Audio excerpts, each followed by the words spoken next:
self-sabotage and manifestation. It's a defense mechanism. It's a coping mechanism. The key into beginning to get out of the pattern of self-sabotaging is address all of the things that make you feel vulnerable and go in and do that unblocking. You have to get resourced. From To Be Magnetic, this is the Expanded Podcast with your host, Lacy Phillips. And your host, Jessica Gill.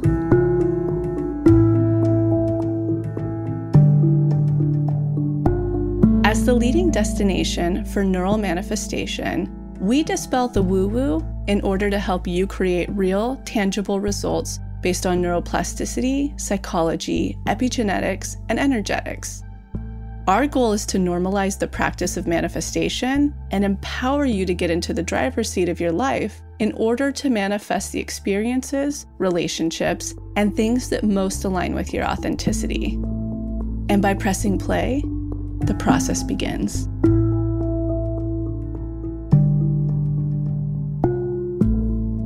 Welcome back, everyone, to another episode of Expanded. Jessica here.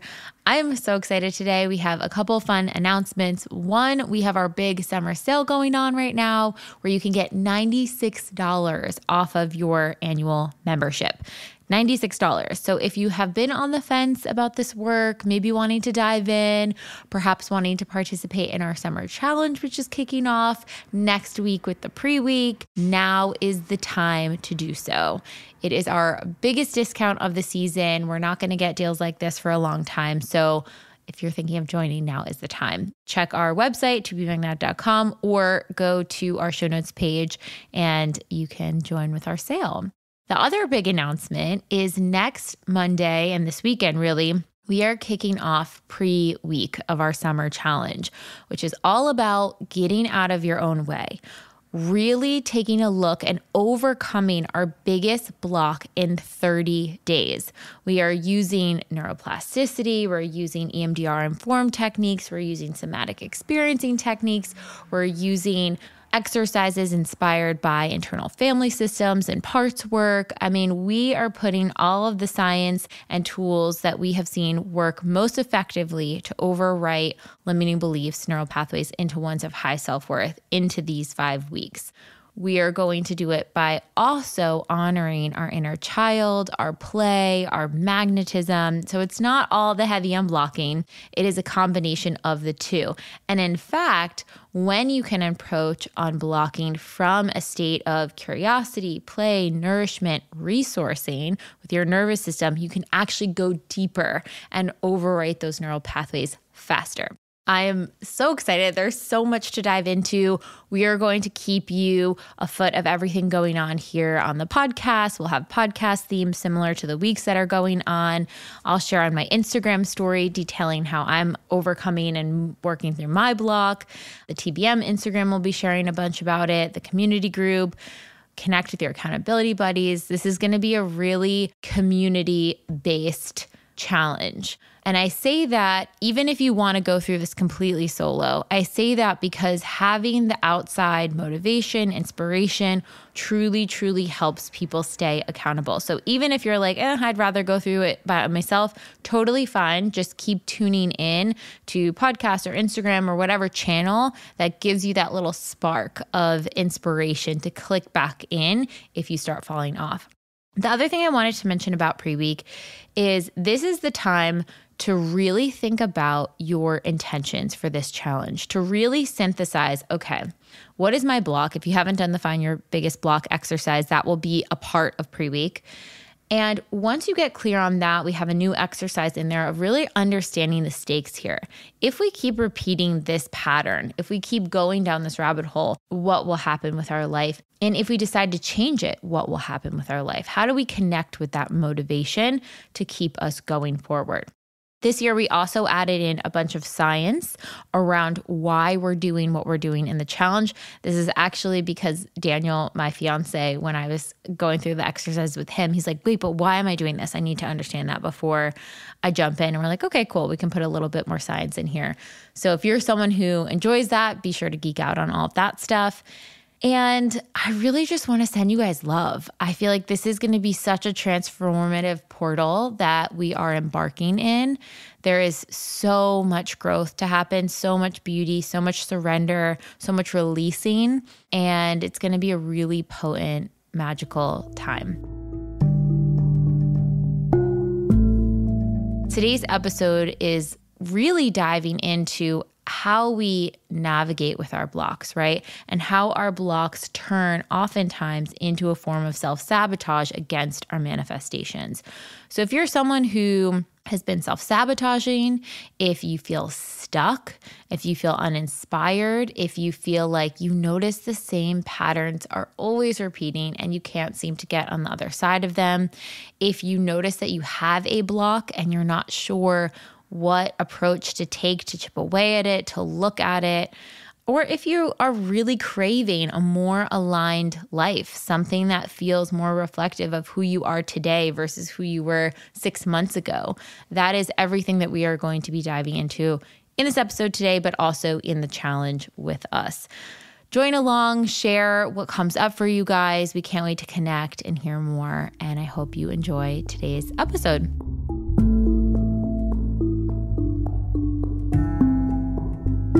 And now, a word from our partners. Speaking of manifestations, one major manifestation that has come through for me recently is Bon Charge's infrared PEMF mat. Their PEMF mat, which stands for Pulse Electromagnetic Field, is a magnetic energy mat that sends energy waves to work with your body's natural magnetic field and improve your overall well-being. Now, I originally heard of PEMF mats back in the day. I used the first one at Lacy's Forest Retreat House, and I kind of didn't really think it was going to do anything at first. And when I laid on this mat, I'm telling you, my whole body just relaxed. My nervous system relaxed, and I fully was able to calm down. Fast forward a few years later, one of our absolute favorite companies, Bon Charge, has launched their own PEMF mat, and it is fully loaded with all the best biohacking techniques you can imagine.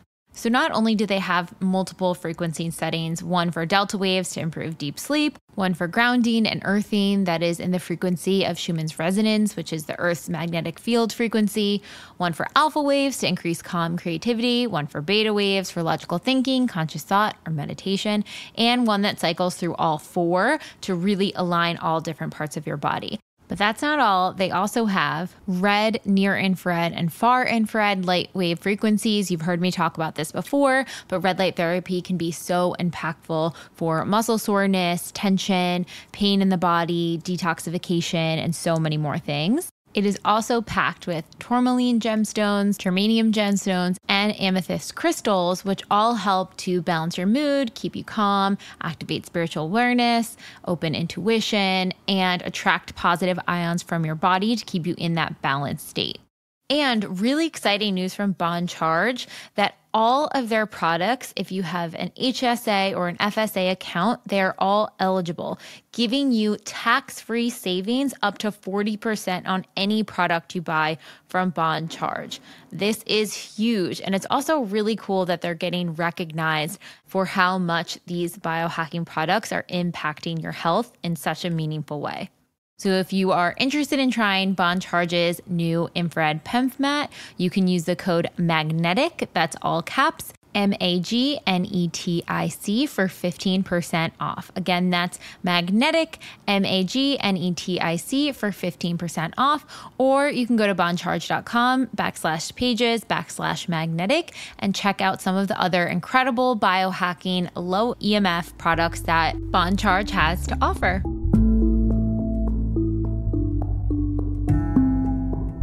All right, on to the episode. So today we are diving into self-sabotage. We all do it at some point in time or another. And how are we self-sabotaging, or how might we be pushing our manifestation away because it doesn't feel safe? What actions, what thoughts, what patterns, conscious, subconscious thoughts that are interfering with your long-term goals, manifestations, or your overall well-being? This can occur both in your goal setting and personal life, in different projects, relationships, pretty much any dynamic in your life. So self-sabotage and manifestation. Sabotage, to me, I kind of see it as the part of us that wants to keep us in the familiar, that thinks that keeping us in the familiar is actually safer than going into the new level of self. It's like, I know this stuckness. I don't know that next level, even though I consciously really want it. I'm going to kind of get in my own way and prevent myself from that manifestation or taking that action I know I need to take. How do you guys see the connective thread between the two? I want to start with you, Janelle, with the more clinical, because when I think of this, I think of the settling. It's a lot of running into the fires, all of that. But I want to hear more clinically, like, why do we do it? Where does it come from? So I can have a little more compassion. Yeah, absolutely. And for the person just starting listening and they're starting to like squirm, even just the topic of it, like I love to look at things through the lens of all behavior makes sense. And so to start with curiosity, to get really compassionately curious if you're going, oh my gosh, I just kind of know this is me. So what self-sabotage is it's a defense mechanism. It's a coping mechanism that's rooted in low self-worth. And it serves to protect us from vulnerability. When you say vulnerability, tell us some association with vulnerability, because I know vulnerability isn't one size fits all. It's any sense of, being exposed and can get hurt. So give people some suggestion if they're in this space, what that is for them. So vulnerability to failure, whether it's like a work thing, vulnerability to rejection and relationship, vulnerability of feeling safe in some way. So it can look a lot of different ways, but what it is it's almost like I'm going to take my power back before I can feel this vulnerability. It's both conscious and subconscious too. So some people might be aware that they are, and other people might not at all be aware that they're self-sabotaging. So again, whether it's conscious or subconscious of, okay, I'm afraid that this person, this guy I'm dating is going to reject me. So I'm going to run before they can break up with me. I'm going to cause this fight. I'm going to do these things because I don't want to feel the vulnerability of potential rejection. On a subconscious level, it's really like a survival. Like I'm going to die, or I'm going to get really emotionally hurt here. And so I'm going to try to take my power back. It's a dysfunctional way of showing up, but it certainly means well. Like our defense and coping mechanisms mean really well, but they're not serving us. But that's the baseline of it. When you're going through, say, like a major unblocking session, you work with a lot of people in this community to do these like very big unblocking sessions. And when you see this come up, I think of my mom. My mom's a really good example, right? She has ADHD, comes from like such heavy trauma, seems to stay sober. She never, addresses it like from the straight paths. The ADHD makes it really hard for her to get sober, stay sober, take action. But her whole life is just self-sabotaging. Like that's all it is. And I think of her, one thing she's going through right now is a pattern that comes up in her life is that she always has these male bosses that are very threatened by her. And then they want to try to get her fired. And she's been at the same job since I was 5, so wow. It's a whole thing. And her go-to every time, rather than recognizing, no matter how much I tell her, like why the universe is doing this, she can't get past the self-sabotaging. So when you're working through these big unblocking sessions and you're recognizing self-sabotaging, how do you even start unwinding that for the person? So if we look at it being a protection from vulnerability, it's almost like, how do we work with vulnerability is like really the ultimate question in this. So if we want to help somebody in their vulnerability, this is where all the inner child stuff comes in, right? Because somebody that has good sense of self, they have a good self-concept, they have internalized felt safety, they have a deep confidence, they can go, you know what, I'm going to go on whatever, this podcast, and maybe I say something stupid, but you know what? I'm not stupid. I know I'm worthy. I know whatever. And I messed up there, but oh well. They have some resiliency to their system. They have some resiliency to be able to put themselves out there, whatever the situation may be. And that's where, I say this is a lot subconscious, because even though someone's in their adult self, their inner child, this is where you always hear your inner child's running the show, because the inner child doesn't feel secure. They don't feel confident. I mean, you see a lot of this too with like imposter syndrome kind of stuff. Like they know that they are very like, okay, I have the degrees, I have the trainings, I have the things, but yet their inner child doesn't match up to what their training is. So like even with your mom, I wonder what's all underneath the hood, where her inner child doesn't feel confident, doesn't feel secure. And so that's that subconscious really pattern of self-sabotaging. You're saying that the key into beginning to get out of the pattern of self-sabotaging is you have to address all of the things that make you feel vulnerable and scary and go in and do that unblocking to bring the healing of secure and feeling confident in those situations. And that's going to be the first step that gets you out. Essentially like resourcing. You have to get resourced. I mean, resourcing is such a big, huge part of healing. I'll give you an example. Like, let's say somebody's parents, they never felt like they weren't attuned to, connected to, whatever. They weren't excited. They didn't really engage with them. Okay, in your DIs, you're going to imagine your parents so excited. Tell me what you're coloring. Let me watch you do 100 cartwheels. What are you doing now? Like, you just be able to build in that sense of someone sees me, is interested in me. And because when you do all that attuning, there's a sense of deep security, and we have to have secure attachments in order to be vulnerable. And most people don't. No. For the person that's aware, like conscious that they're self-sabotaging, or the person that's unaware, I find with the people that are unaware, it's almost like they need a second to metabolize the shame of the self-sabotage before they can even get to that inner child part. So like I've seen with people in that regard, they need to just see the self-sabotaging behavior through a compassionate lens. Seeing it as that protective mechanism. Oh, I'm reaching to do this, numbing with video games or numbing by overeating food, or I keep dating the same person over and over again. Like witnessing that is a part of you who's choosing that behavior because it thinks it's trying to help you. Like you were saying, there's, the no bad parts, so there's no bad behaviors. Really having compassion to be like, hey, part of you thinks that this is going to help. And let's like be kind to it. That's probably a younger part that wants to do that. And then once we're like, okay, there's just an inner child that thinks this is how it's going to self-soothe, and it's actually not working anymore. Maybe it did work at one age, but it doesn't work anymore. And I don't want to choose this path, this behavior.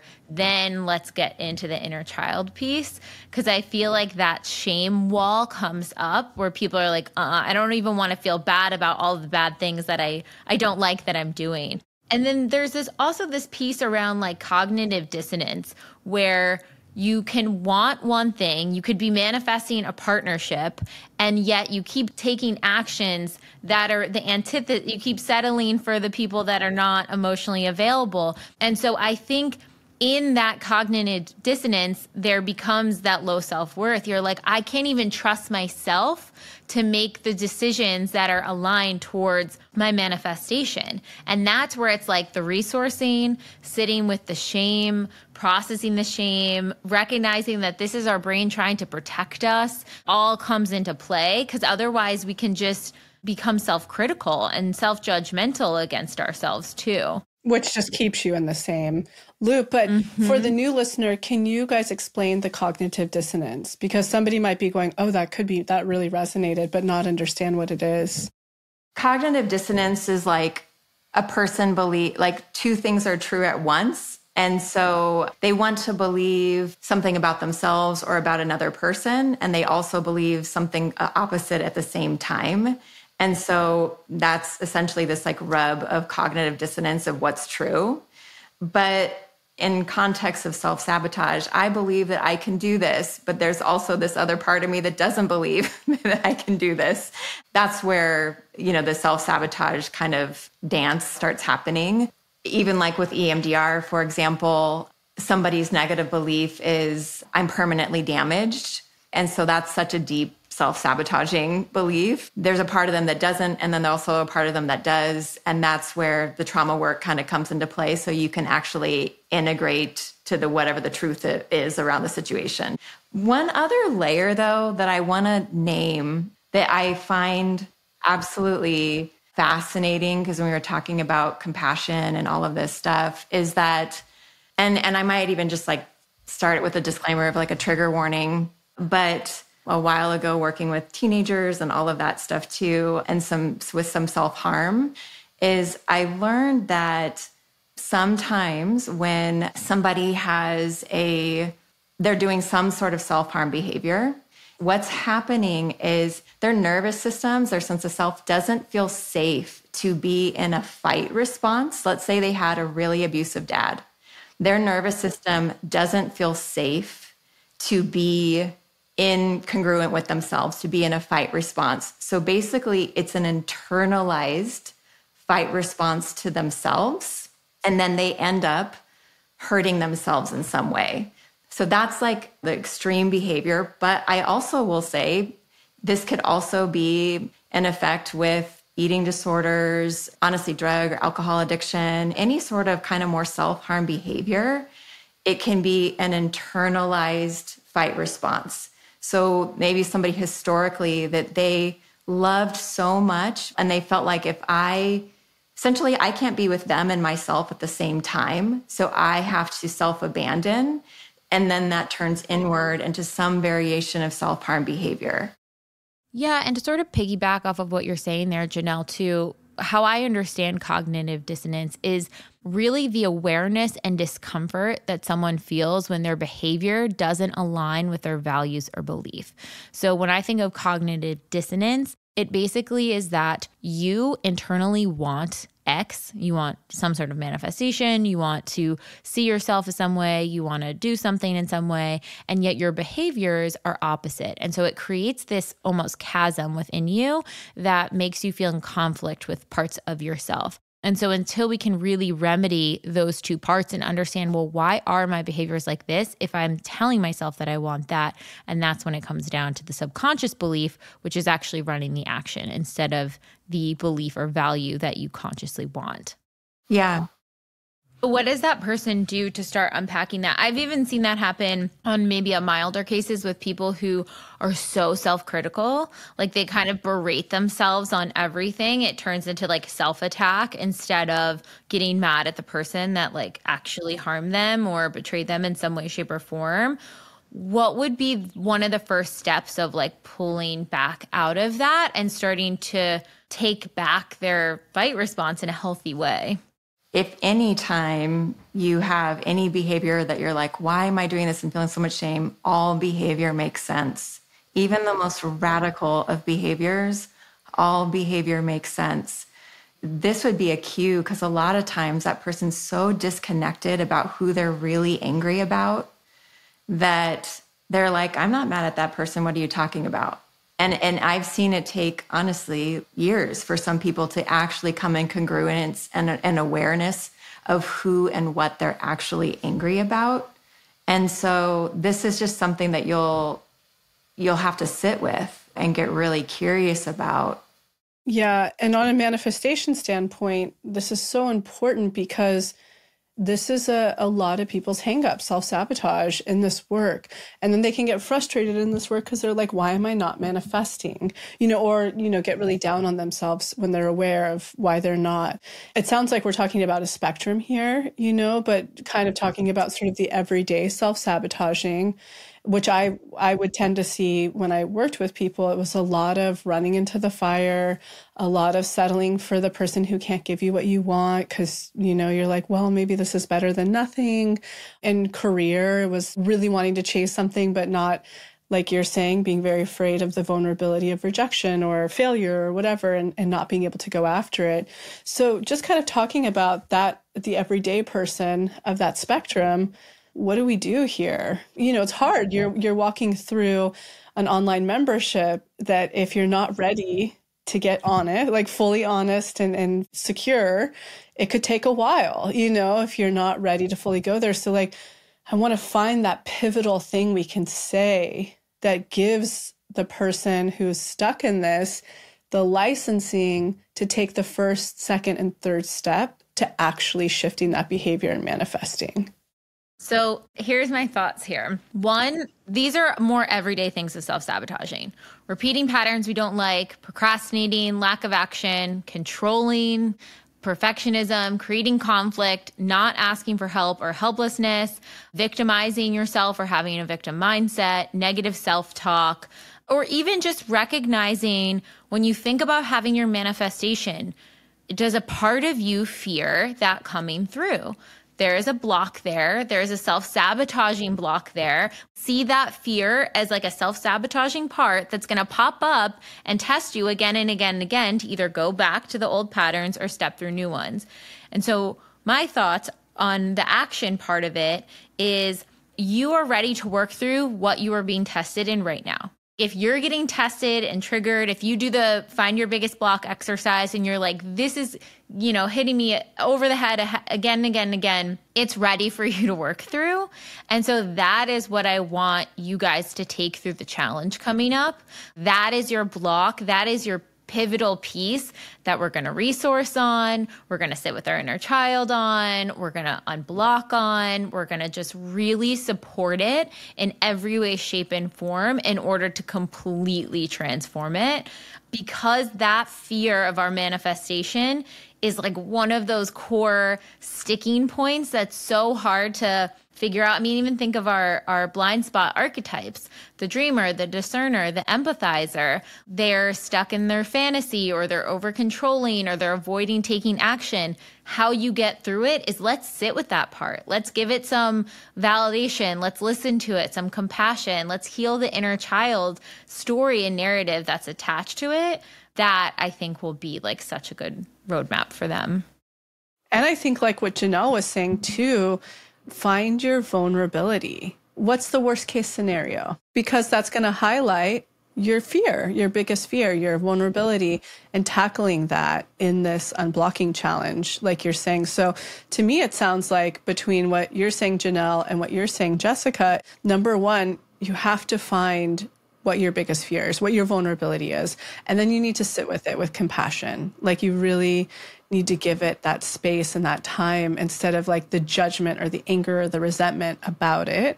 And then really taking it through the healing process to go from vulnerable to secure. Those 3 steps are going to start to help you alleviate self-sabotaging and what you're calling in and manifesting. And I want to call out too, this is an interesting one.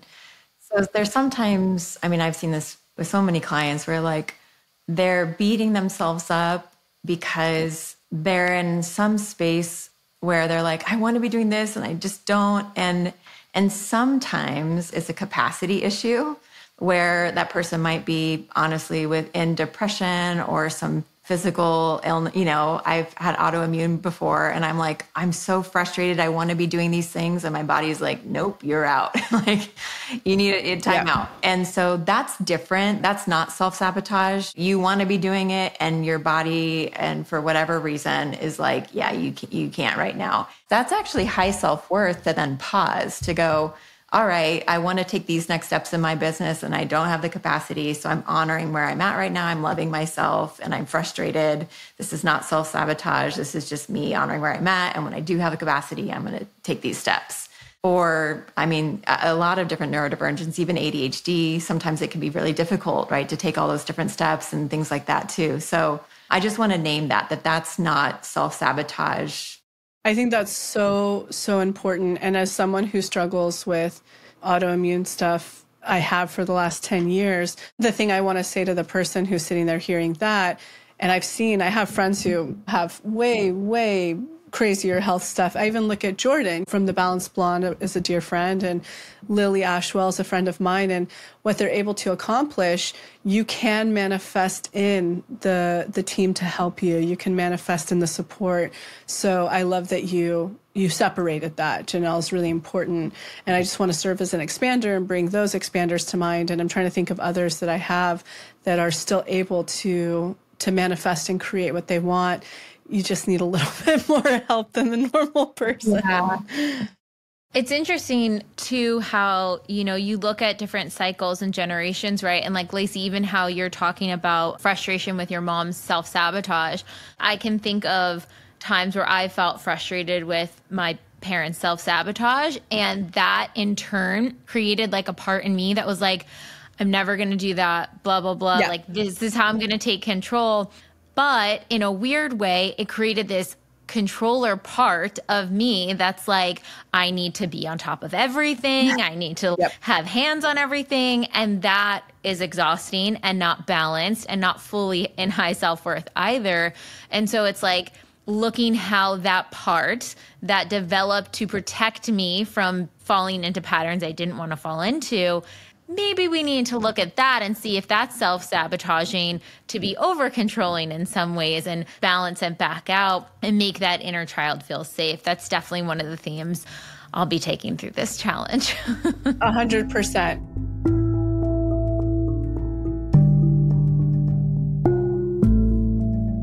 How have you been honoring your pings lately? I've been trying to take a really dedicated look and listen to what my pings are saying and to follow them. And so many of my pings relate to how I'm caring for my body. One of the ways I've been doing that is with Osea's incredible products. So before I jump into the bath or shower, I like to use their plant-based body brush to help stimulate my lymphatic system, get everything moving, circulating the blood. And then once I'm rinsing off, I love their Andaria Cleansing Body Polish. It is one of the only microbiome-friendly body exfoliators I have found out there, and it's rich in their Andaria seaweed, which has amino acids, antioxidants, nutrients to remineralize the skin. It is incredible. And then when I get out, I top it off with my absolute favorite product, their Andaria Algae Body Oil. This stuff is no joke. It is literally the creme de la creme when it comes to body oils. Partially because it has that Andaria seaweed in it. It keeps the skin's moisture barrier stronger. It keeps skin looking healthier, more supple. It really, really helps with elasticity in the skin. And it's one of those products that when you put on, it's not greasy. It doesn't sort of like linger and stick to everything. It actually deeply nourishes the skin. And they have all of my favorite products that I mentioned here in a gift box set where you can get a little taste of each one of these items. You can use the code TBM10 at checkout for 10% off your first order site-wide at oseamalibu.com. Again, that's OSEA Malibu.com, and the code is TBM10 for 10% off. And you can also get an extra 10% off plus free shipping if you have your favorite products delivered on repeat with their Subscribe and Save program. So head to our show notes or oseamalibu.com and use the code TBM10. So we have some questions from our members. What about the block and subconscious belief that nothing works out for me? What to do when you are a major block to yourself? I'm unable to identify my true feelings and have a major block that I believe nothing works out for me. Even if I see it working out for other people or it's worked out in the past, I feel like this is a major self-sabotage block. How can I start to unpack? Well, I want you to take that one, Janelle. I'm excited. She basically has a negative belief. That's her negative belief. And essentially I put it under like the I can't get what I want category. Mm-hmm. So if I was working with her, I'd be like, okay, so let's look at all the triggers and then let's float back. Let's see what's underneath it. Where did you pick it up? Because there was somewhere in her history where something happened where she didn't get what she wanted and it was a big injury. And potentially some nervous system work too. Like what happened to your nervous system? Did you go into a full freeze? I'd also look at that piece too. But yeah, that's it. You see through the lens of whatever your negative belief is. What do you think, Jessica, would be the good DI for this one? Based on now knowing that information that Janelle just shared, that it's under that category. This is what the thing is. I mean, I would just put them through the whole challenge, our summer challenge. Because I think when it comes to these big ones, these big root ones where it's like nothing's working out for me. And I know that feeling of like, okay, I have evidence to believe this, but I just don't believe it. And you feel frustrated with yourself. You're like, I don't get it. Like, why doesn't it connect? Why won't it match up? And that is why it's not one DI that's going to be your quick fix. You need repetition, emotional intensity, really take time to sit with that. That's why we have like a 5-week protocol for this, but really give it the space it deserves, especially if this is something that's been popping up for you so many times. Give it that 5 weeks of really focusing on it from every different angle, from the resourcing, from the unblocking, from the driver's seat. Like, we're going to go through all different DIs, but that's what I would say, especially when it's those really entrenched ones. Oh, they're cemented. I mean, it feels really freaking true, really freaking true that I can't get what I want. And when you're on the outside of it and that's not your negative belief, you can see really easily that's just a negative belief.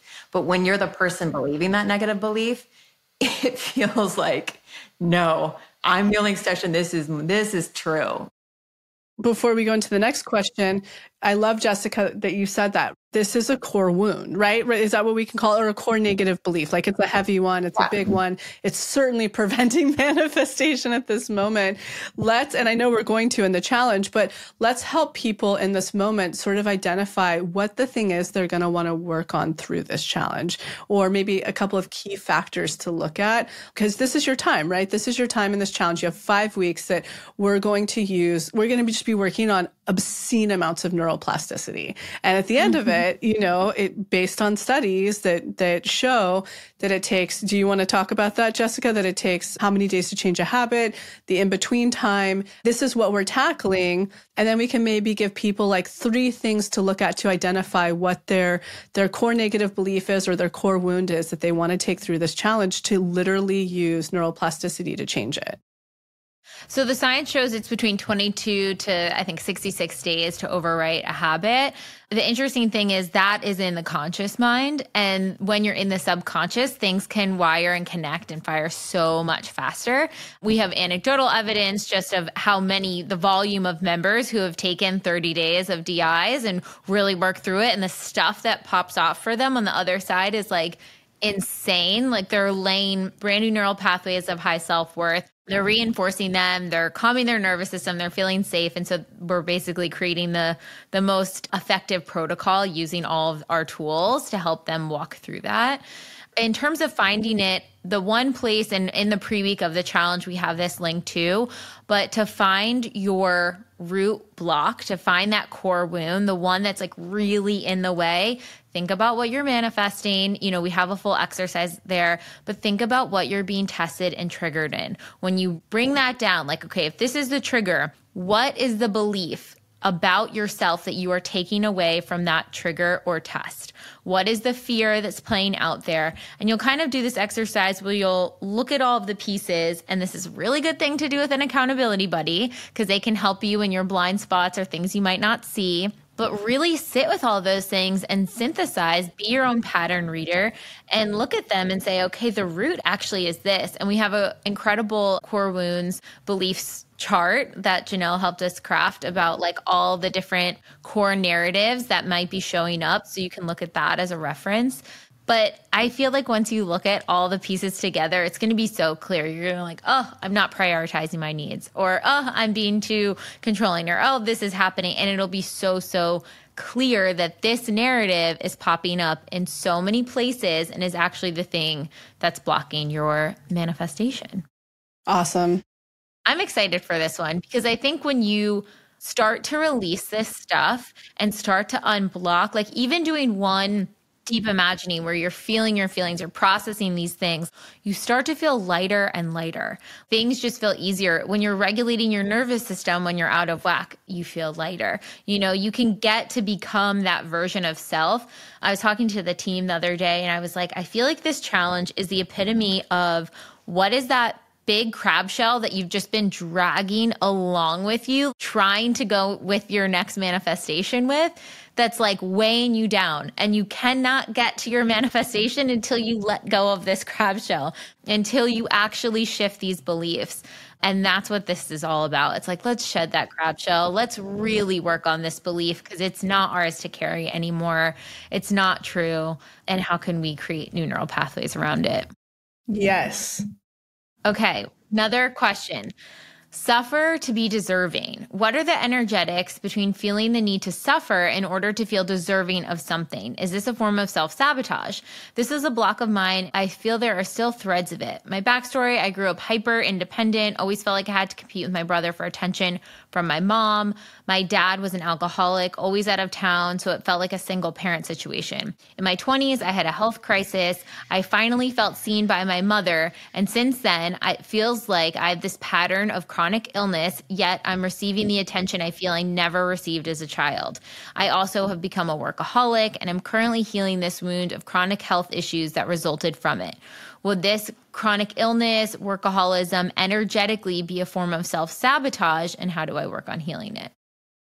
I'm so sorry. I'm so sorry you're going through health crisis. I don't think you manifested a health crisis. No. I feel like I'm just so sorry.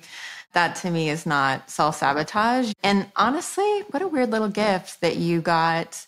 Honestly, not a weird gift, but it's dressed in a weird way, but that you got your mom showing up for you. I feel like, oh my gosh, take that in. Whatever needs that she is showing up for you right now and seeing you, like, what a neat healing moment. I get that it doesn't cover the whole thing, but I would try to take that in. It's almost like you have to work for love. That's what I heard. That's kind of like you have to work for love. And certainly with workaholism, right? If you're overexerting yourself, that can be more dysregulated nervous system pieces that need some healing. But I want to be clear that I don't feel like your illness is self-sabotage, but there is certainly a negative belief there to address of I have to work with love that you picked up through your own trauma, which was not your fault, but it's something now to kind of look at. How do you heal that wound? Also, I know this is off topic, but I think a lot of people tuning in, may have experienced health issues. And when I look at health issues through manifestation, I actually look at them as gifts that come around that help to pivot your course that you were on that was out of alignment into alignment. So I think of myself, right? Like, so clear, chasing acting, blah, blah, blah, but having early Graves' disease, there's no way I could do a 16-hour day on set. It would ruin me. And that's such a normal thing when you have a career of long, working, grueling days. So I think of health stuff. I just want to clarify that for a lot of people listening who feel like, oh, I've manifested this or it's holding me back from my thing. And I just want to share again, Lily and Jordan, it doesn't have to. And in fact, if anything, I find that they're gifts that come to just put you on your right path. Another thing I think of all the time, like I can't even drink. I can't even have chocolate, any stimulant of any kind. I can't touch it, caffeine, nothing. But I also wouldn't have created this work if I was still like I was at 25 working at a whiskey cocktail bar doing blow every night and having the time of my life. Like this would have never channeled. It would have never downloaded. This wouldn't be helping the people it's helping. So I just want to, say a little something to expand people on that as someone who's gone through this, that I definitely see it as, it's not expansion or anything, but it is the medicine one needs to put you on your aligned path. And if we can start to reframe and look at it like that, it feels a little less resentful and exhausting and daunting. One other theme I'm kind of picking up from this person too is they're feeling this sort of like, am I burning the candle at both ends or workaholism or whatever it is in order to have like a shutdown so I can be taken care of? Because they saw that was one path to their mom's love and attention. And so if you're thinking about, okay, how do I rewire this? How do I rework this? If I were them, I would go through this challenge with that theme in mind, that you have to like suffer to have love, you have to work to have love. And one of the parts of the reprogramming is almost like debunking your limiting belief. And so start to find the ways where like you can just be yourself and you're receiving love. When we have that limiting belief, there's that theory of, if someone says, look at all the red in the room, all you can see is red. Okay, no, how much blue? Well, I don't know. I was only looking for red. So when you have that limiting belief, you're only looking for evidence that that is true. Start to look for evidence that the opposite is true, even in small ways. And that's where expanders come in. You know, that's where you can start to see like, oh, okay, love can come through just for me existing, just for me being who I am. I don't have to work so hard. So that'll be part of your unblocking process with the challenge. But yeah, just wanted to mention that there. Love it. I have found a lot of self-sabotage behaviors around self-care and self-love that seem to have ties to my parents modeling numbing instead of dealing with stress in healthy ways. And also growing up in poverty where luxuries of self-care weren't something that were prioritized or shown to be worth it. I have a stable, well-paying job now. I've invested quite a bit in self-care things, self-help, but I find that I keep getting stuck on actually using or doing them. Any guidance or recommendations on how to make the loving self-care activities something I can actually incorporate into my daily routine? You know, when I read this one originally, what actually came to mind on my mind, and I'm sure both of you can relate to this, when you are bombarded with the wellness industry because you're into it and you hear and know that you should be doing self-care, that it's a really good thing for you. I love the self-awareness of this person who literally is like, knows that about growing up. I grew up in a very similar dynamic. I'm one who actually like thrives on self-care. But what I actually want to say here to this person who doesn't, you know, buys the things but doesn't follow through with doing them, I actually look at this less as a block or a self-sabotage. I see this more as the person hasn't found the authentic things that actually really light them up in terms of self-care. Because when you find the things you dig, you do them. Here's a great example of my mom. You know, she got pregnant with me at 20 and she has tons of stretch marks on her belly. And I was really nervous getting pregnant for the first time. I was like, oh, that's probably hereditary. Nobody told her to moisturize herself. Like she didn't know that. She never taught me that. So it's just like that, the lack of care in general it's so massive and big and disguised in a tremendous amount of masculine energy that was developed in an effort to feel safe. So I actually see, like, just psychically when I was reading this, I see it less as the person is self-sabotaging and not following through with the self-care that they're buying, and that they actually are more of just a consumer of what they're thinking to buy, but they haven't found the self-care that authentically really nourishes them yet. And that can look so different. It can look like a walk in nature. Some people, it's so different what regulates your nervous system and what brings your soul to life. You know, a bath does that for me. Everyone is so different. So what we're being bombarded with within the self-care industry, in the spiritual industry, it's not a one size fits all. And like, I fucking hate breath work. I hate it. It's work. I hate it. My adrenals hate it. There's nothing I like about it. But it's like the most nourishing thing to Max and like 100 people that I know. So I think actually becoming more discerning with all of this messaging you're being bombarded with within this industry that's supposed to be really good for you, it might not be your thing yet. You might have just not discovered. Your thing might be horse therapy. It might have nothing to do with a fucking candle and a vibrator or whatever is being sold to you right now. It could be the most random thing, you know what I mean? So that's like one caveat that really came to me when I read that I think is a broader message for anybody listening. I don't think tremendous amounts of self-sabotage are happening here, in fact.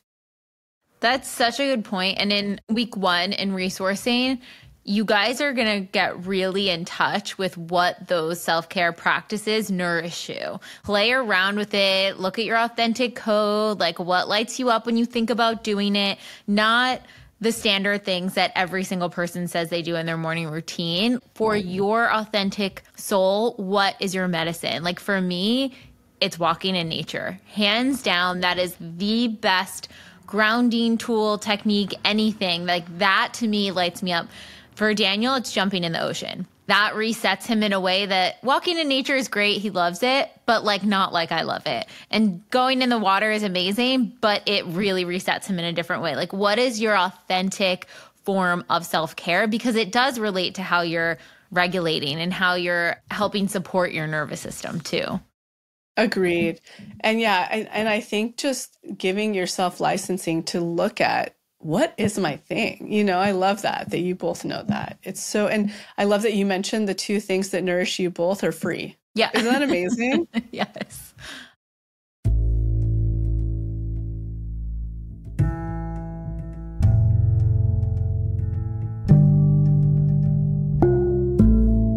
By now, you're starting to get the feel for TBM. Maybe you've heard about our workshops and you're interested in manifestation, but you just don't have the time or energy to sit down and do self-help work. We totally get it.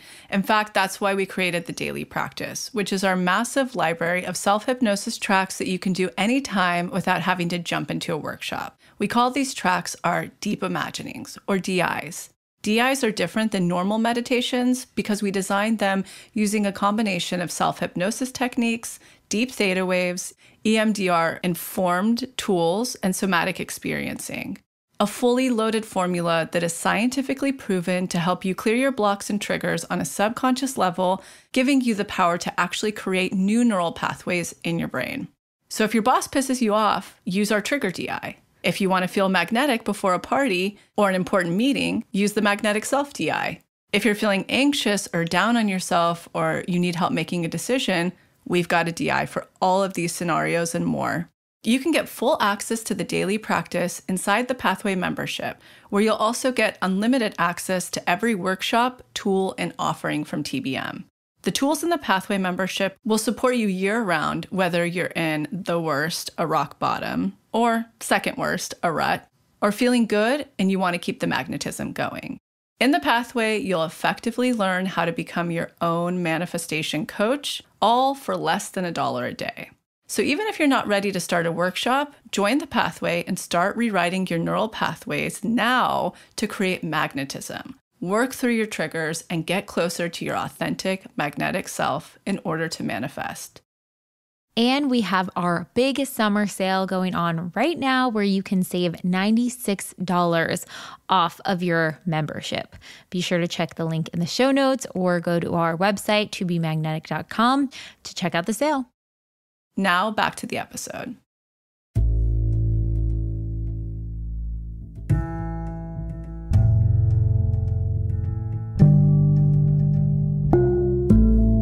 Okay, last question here. So pushing away a future manifestation for fear of settling. Am I self-sabotaging in that I am being too much of a stickler to my ideals? I'm the dreamer archetype. Or this belief of how things should feel when they come in that I'm not seeing the good in the present person.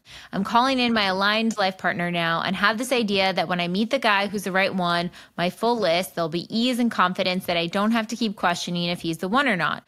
I've been trying to learn to listen to my gut more. And after a few dates, if I'm not feeling certain and confident, I use that as a barometer to decide the guy is probably not the one for me and move on and not settle.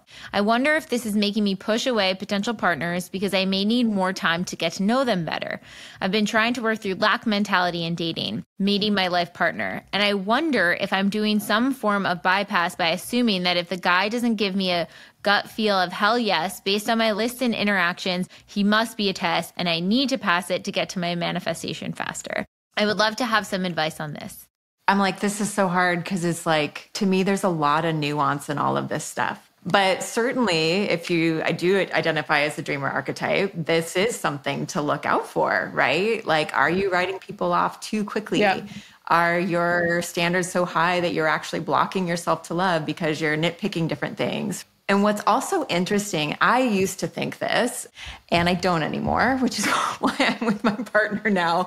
But I used to think from all of the programming and all of way too many rom-coms and way too many Disney, all of the things, I really thought, because I'm such a more intuitive a person, that I would have this big, oh my God, yes, this is the one, and I know it immediately, and blah, blah, blah, blah, blah. Now I look back and I'm like, oh, it was such a disservice. And now, actually, from what I know about nervous system and things, honestly, if a guy were to give me any like spark, I actually now, I would run for the hills. I would run for the hills. Same. My nervous system saying literally danger. And I know that that's really confusing because that goes against literally every movie of all time. But I'm not to say that like chemistry is wonderful and there wants to be some excitement, but there's also, I guess it needs to be coupled with, wow, I feel really safe around you. My nervous system feels really settled. This is interesting. So typically when that's there, there's not big fireworks. If you're feeling like I can be fully myself and I'm not hypervigilant and I feel safe. And so that's an interesting thing too, because, you know, you might go on a date with some guy and have this big fireworks, but he's not a safe person. And then the guy that you're like, meh, kind of bored. It's okay, whatever. That might take like a while before you have more attraction and interest there. So this one's kind of tricky. Yeah, my thought exactly was definitely weeding out way too quickly. And I think just a standard rule for people, especially if you're the dreamer and you're looking for that next dopamine hit, you know what I mean? Or that next big dream, explore if you're attracted to the person, you know what I mean? If you have general interest, it doesn't mean explore every boring person you come across. But if there's genuinely like, oh, this is my list, this is what I've been calling in, explore until red flags present. If you're ditching this before red flags, like 100%, you're ditching this too soon and these opportunities. And I completely agree with you, Janelle, that if it's that, oh my God, this is the one, this is my soulmate, we're twin flames, fucking run for the hills. Like that's most likely a trauma bond. So if you're in that in-between state, keep exploring, you know, until red flags present or until you go, I'm not attracted to this person. I don't want to be with it. You know, don't let it be a hell yeah, hell no thing. It takes time to get to know someone. But if red flags like really are presenting that are going against the things you want, that's when you know. That's what we're communicating to people about passing tests. When you're calling in somebody who's emotionally available and somebody's coming through who's like, I just really want to date people right now. I'm not looking for commitment. That's a red flag. That's really obvious. But if you're like just ditching out because it just doesn't feel like a hell yes, 100% it's too soon. What about, I've seen this question pop up in the community group a lot where they don't know if the red flag is because it's based off of their ego or not. So like we had two examples come through. One of someone who they wanted their partner to be at a certain financial level. And then the person presenting was not at that financial level. And then another example was someone who wanted someone who was like very physically fit. And then the person they match with, you know, likes to go on walks and stuff, but like doesn't go to the gym and like isn't super in shape. They're not super out of shape, but they're not super in shape. And they both were like, they're not on my list, they're out. But is there a sense of their own ego playing out there? How can someone discern that? The very simple way is like what we talk about all of the time in the How to Manifest workshop when you're doing the list is get down to the core essence of what those two things mean to you. So, you know, being in the certain financial level, we covered this a lot. I had that on my list. What that meant to me is that they are ready to have a family. That's all that meant to me because my ex would always, and we're in Los Angeles, my ex would always say, how could we even afford to put a kid through school? How can we afford a kid? So to me, I was like, oh, well, then I'm going to put on my list, they have to make $200,000 or more a year because then there's no question they'll be able to have a family. But it has nothing to do with the $200,000 or more a year. It has to do that person's ready to have a family. You can do that as a hippie in Mendocino on nothing. You know what I mean? Like, and for the person, again, where being very physically fit, what does that actually mean to you down below? Does that mean that you guys are going to be very active together? Is that a physical thing? You know, like you have to get to the root of what that actually means to you and use that as the filter and the lens to which you're seeing if something's a red flag or not. So it's that simple. It's not, they're not this thing on my list. It's like, are they not matching the root thing that you want under that on your list? If that's not matching, then of course, no, that's not your person. But you have to get to that core essence of why you're actually asking for that thing. What's the subtext that you want? So good. Well, I hope you guys have a lot to kind of sink your teeth into, thinking about the ways you might be pushing your manifestation away out of fear. A friend of mine the other day, she's manifesting a partner, and a friend was like, oh my gosh, your career is taking off so much right now. Are you even going to have time to like go on dates with this new partner? And she had a shock of fear of like, oh my gosh, do I have space for it? And she was like, for the first time, I realized there's a part of me that feels like I might not have time for it. And I really actually need to look at it. So think about your manifestation. Does any part of you have fear or limiting beliefs when you think about that coming through? You know, what was a story your inner child witnessed around this manifestation? Let's get to your core wound, your main block, your pattern that's coming up, and come join the challenge. It's going to be a very transformative one. Super transformative. Anyone who's doing the Beachbody challenge or whatever this summer, do the brain challenge that actually brings you everything you want in life. Like, this is going to be epic. Yes. Thank you guys so much. Thank you both. Bye.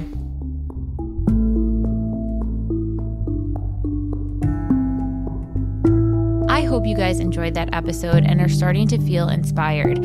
I was thinking about Lacy's question of like, how do you motivate someone who is feeling stuck and feeling like they can't move or change their life? And I don't actually feel like I really answered it on the podcast listening back. So I wanted to share here with you guys. If you are someone who feels like, gosh, I really have high hopes for myself. Even thinking about entering this challenge, I really have high hopes for myself, but some part of me is scared that I'm not able to do this. I'm not able to get unstuck. I'm not able to change my behavior. I'm not able to change whatever I want in my life. I am telling you with 100% certainty that you absolutely are. Your true magnetic self already knows this to be true. Your higher self already knows this to be true. The only part of you that is even attaching to this story that it's not possible for you to change is a wounded inner child part that is just trying to keep you safe. You have the capacity to change. Neuroplasticity is literally the science of our brain being able to change. It is so possible, even when it doesn't feel like it, even when it feels impossible and hard. Whatever your circumstances are, it takes one step at a time. It takes attuning to those old limiting beliefs, making them feel safe. We are going to walk you through this step by step in this challenge. But I just want to give you that hope. I have been there. Trust me. I was there even a few months ago. I was like, oh God, I don't know if I could get rid of this thing. And as I started putting the work into play, my life has already started shifting because I've started doing the challenge exercise early in preparation for everything going on. It's already started happening. The shift is so possible, and we forget about the shift when we are on the beginning side of it. But if you think about it, there's likely something you've shifted in your life before. Be your own expander. Know that it is possible to change. It's possible to change this limiting belief. Even if you have so much evidence of this limiting belief being true, we are writing a new story here. We are manifesting a new reality. You guys got this. I am so excited for you. I cannot wait to see what transpires on the other side of this challenge. If you're a Pathway member, you will automatically get access to the challenge inside of your portal. If you're not a Pathway member yet, you can join now with our biggest sale of the season. Join the membership. The challenge will stay open longer than the 5 weeks. So if you can't join right on time, do not worry. It will be open. You'll have access for the summer. And we will see you guys next week.